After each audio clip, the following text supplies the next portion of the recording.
Quando si parla di apprendimento spesso pensiamo alla scuola, ai banchi allineati, alle lezioni frontali e ai programmi da seguire.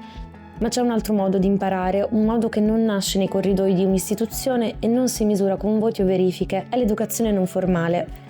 È un apprendimento che si sviluppa nei gruppi, nei cerchi di discussione, nelle attività partecipative e nelle storie che si intrecciano. È un apprendimento che nasce dall'esperienza e che mette al centro non ciò che si sa, ma ciò che si scopre insieme agli altri. L'educazione non formale si colloca in uno spazio intermedio tra l'educazione formale e quella informale. Non è improvvisazione totale, è strutturata, pianificata, ha obiettivi educativi chiari, ma allo stesso tempo non obbliga nessuno a rimanere seduto ad ascoltare. È un invito a partecipare. La sua forza sta proprio nel coinvolgere attivamente i partecipanti, nel renderli protagonisti del processo di apprendimento. Non si apprendono solo concetti, si sviluppano competenze, si costruisce consapevolezza, si impara ad ascoltare e a prendere posizione. Tra le metodologie più note dell'educazione non formale, il teatro dell'oppresso è probabilmente la più profonda, la più trasformativa e complessa. Nasce in Brasile negli anni 70 grazie ad Augusto Boal, in un periodo segnato dalla dittatura e dalle diseguaglianze sociali. Boal capì che il teatro può essere molto più di un intrattenimento, può essere uno strumento politico, sociale, comunitario. Il presupposto è semplice ma rivoluzionario. Tutti possono fare teatro. Non serve talento, non serve esperienza, serve solo la disponibilità a esplorare la realtà e a metterla in scena per comprenderla meglio. Il teatro dell'oppresso funziona come uno specchio. Mette in scena forme di oppressione quotidiana, un atto di discriminazione, un abuso di potere, un'esclusione, e offre ai partecipanti la possibilità di intervenire, cambiare i ruoli, proporre nuove soluzioni. Nel Teatro Forum, per esempio, gli spettatori sono parte attiva della performance, salgono sul palco, interrompono la scena, si sostituiscono a un personaggio e provano a trasformare la situazione. In questo modo il teatro diventa un laboratorio di possibilità. Il corpo diventa strumento di consapevolezza, posture, distanze, gesti rivelano dinamiche che a parole non vengono dette. E il gruppo diventa comunità. Chi partecipa smette di essere osservatore e diventa autore di cambiamento. Il teatro dell'oppresso non offre soluzioni semplici, ma apre spazi di riflessione profonda.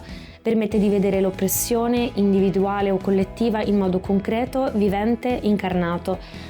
Per questo è una metodologia tanto strutturata quanto potente, usata da decenni in tutto il mondo per parlare di diritti umani, conflitti, pregiudizi, inclusione e cittadinanza attiva. Accanto a questo strumento ricco e complesso, l'educazione non formale utilizza anche metodologie più leggere, più immediate, che aiutano ad esplorare aspetti diversi dei processi di apprendimento. Lo storytelling, ad esempio, è una metodologia semplice ma profondissima.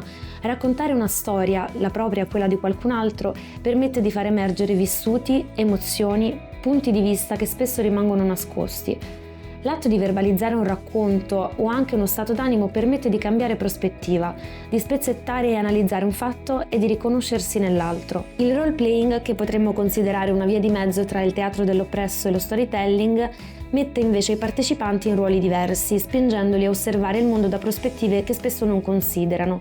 Entrare nella pelle di un'altra persona non significa recitare, significa interrogarsi sulle proprie reazioni e riconoscere quelle degli altri.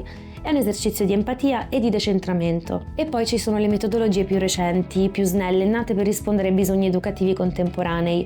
Il photo voice, ad esempio, utilizza la fotografia come mezzo espressivo.